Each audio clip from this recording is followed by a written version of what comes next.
Bangladesh football দলে হরহামেশায় নতুন করে নানা আলোচনা সমালোচনা জন্ম হয়। মাঠের বাইরে নানা বিষয় নিয়ে চলে নানা বিতর্ক।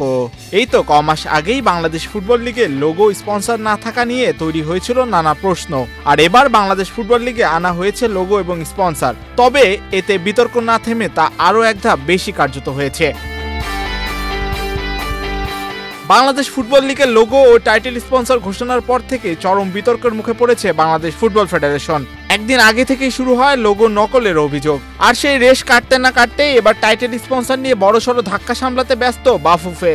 এর আগে বাফুফে থেকে জানানো হয় মালয়েশিয়ার রাষ্ট্রীয় তেল gas company Petronas Bangladesh football লিগের স্পন্সর হয়েছে। কিন্তু প্রতিষ্ঠানটি সোমবার জানায় বাফুফের সঙ্গে তাদের কোনো চুক্তি হয়নি। এক বিবৃতিতে পেট্রোনাস জানায়, বাংলাদেশ ফুটবল লিগের কথিত টাইটেল স্পন্সরশিপ নিয়ে সামাজিক যোগাযোগ মাধ্যমে ছড়িয়ে পড়া বিষয়টি আমাদের নজরে এসেছে। আমরা স্পষ্টভাবে জানাচ্ছি, পেট্রোনাস বাংলাদেশ ফুটবল লিগের সঙ্গে কোনো ধরনের স্পন্সরশিপ চুক্তিতে যায়নি। এই লিগের সঙ্গে আমাদের নাম বা ব্র্যান্ড ব্যবহারের জন্য কোনো অনুমোদন দেওয়া হয়নি। Gold's Gym across 30+ countries with over 700+ locations worldwide. Train anywhere, belong everywhere. সম্প্রতি লিগের স্পন্সর হিসেবে পেট্রোনাসের নাম আসার পর মালয়েশিয়ান ফুটবল প্রেমীদের মধ্যে ক্ষোভের সৃষ্টি হয়। নিজ দেশের ফুটবলে বিনিয়োগ না করে কেন বাংলাদেশে অর্থ ঢালছে পেট্রোনাস, সেই বিষয়ে তাদেরকে প্রশ্নবিদ্ধ করে সমর্থক গোষ্ঠী। এমন প্রশ্নে তোলপাড় শুরু হলে টনক নড়ে প্রতিষ্ঠানটির। এরই প্রেক্ষিতে এক আনুষ্ঠানিক বিবৃতিতে বাফুফের দাবিটি সরাসরি নাকচ করে দেয় তারা, যদিও এখন পর্যন্ত কিছু জানায়নি বাফুফে।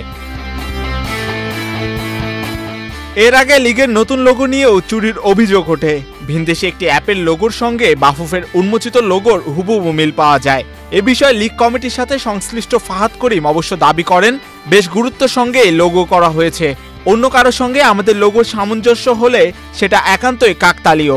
মাঠের বাইরের এমন কাণ্ডের মধ্যে দীর্ঘ 1 মাসের বিরতি শেষে সোমবার আবারও মাঠে গড়াচ্ছে প্রিমিয়ার লিগ। তৃতীয় রাউন্ডের শুরুতেই এদিন মুখোমুখি হয় দুই চিরপ্রতিদ্বন্দ্বী দল আবাহনী এবং মোহামেডান। পাশাপাশি একই সময় মাঠে গড়ায় আরও 3টি ম্যাচ। মাহিউজ্জামান, বাংলাদেশ প্রতিদিন।